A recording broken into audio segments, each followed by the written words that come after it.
Hi everyone, it's Shari here for SimonsStamp.com with our March card kit reveal, which we are calling Favorite Peeps, and also a card inspiration. We have a lot of fun things packed into this card kit, and I'll start off with the stamp set, and this is called Favorite Peep. And it has 3 different sizes of Peeps. You have the solid so that you can stamp with your colored inks, or also an outline where you can color it in.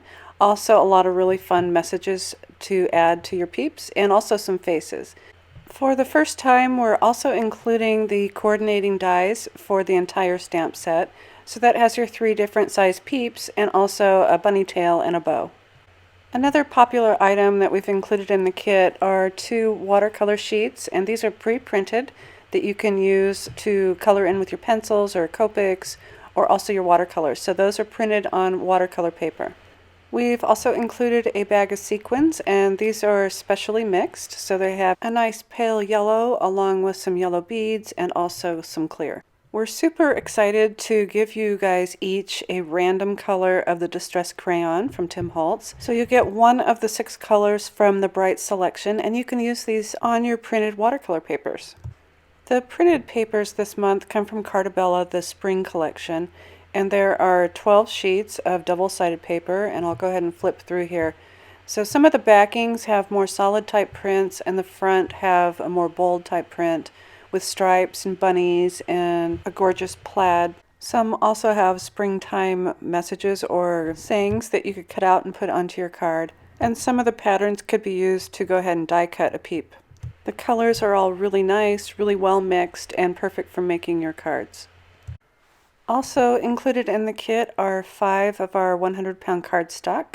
So you get orange peel, lemon chiffon, green apple, dull pink, and also ivory. So that is our March 2016 card kit called Favorite Peeps. I'm creating a porthole card, and I have added some strips of card to one of our 4-bar note cards. So I've just added those to the right side. I've also cut a panel of paper, of the pattern paper, and I've die cut a stitch circle in the center. And I want to show you how to put these together and how to build your porthole or spinner card. So I'm going to line this up really well so that I have even edges on both sides. And once I have that lined up, I'm going to go ahead and place my die back in.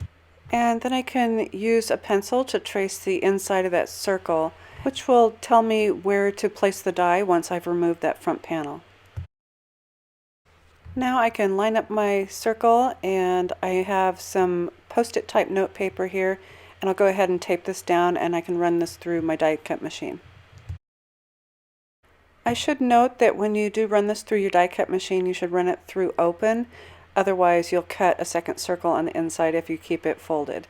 I've also cut another pattern paper which I'll be placing on the inside, and I'll show you how to really easily line this up. So I'm going to put some adhesive on the back side of this, and once I have that done, I'm going to go ahead and fold my card down flat, and using that open circle on the front, I'm just going to place that down and press it down. So now when we open the card, we have a cute little circle on the inside. I'll be backing my front panel with an additional piece of cardstock to keep it really sturdy. So I've done the same thing with the white paper, and I've traced inside, and then I ran that through my die cut machine. This will give me a really nice sturdy surface that I can go ahead and pop up onto my card. So here I'm just going ahead and adding my adhesive to the back, and I'm just getting this one ready so it can be in waiting for when I'm done adding my fishing line. So on the white panel, and this is another reason why I'm doing the white panel, I can hide my fishing line between the layers. So I have some 6-pound test, and sorry, it's really small and it's hard to grab. So what I'll be doing is adding this to the top and the bottom, and I'm using my grid paper below to line that up to make sure that I get this right in the center. So I have a little bit of adhesive just to tack that down for now, and you want to pull it kind of tight and make sure that you keep that centered.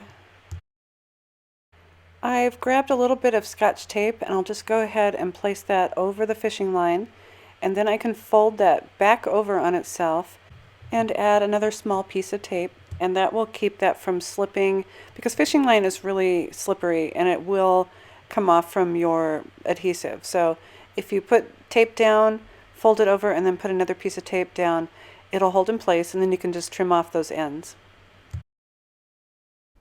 Once you have your fishing line in place and it's nice and tight, you can go ahead and put the other panel on top. And since I already have adhesive on this, I can just go ahead and line it up from the top or the side, and then just press that down. I've added some foam squares to the back of my front panel, and I've peeled off the center ones, and I can go ahead and line this up. Once I'm happy with my alignment, I can reach under and peel off the backing of the rest of the foam tape, and then go ahead and press that down in place.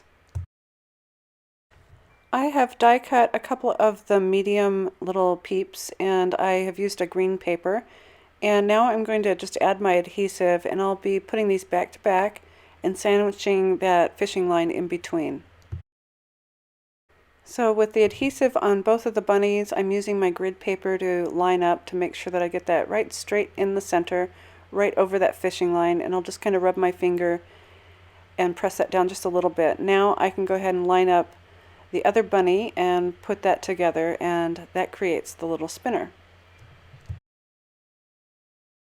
I'll be adding some rock candy distress glitter to this, so the first thing I want to do is use my multi-matte medium, and I have a small brush here.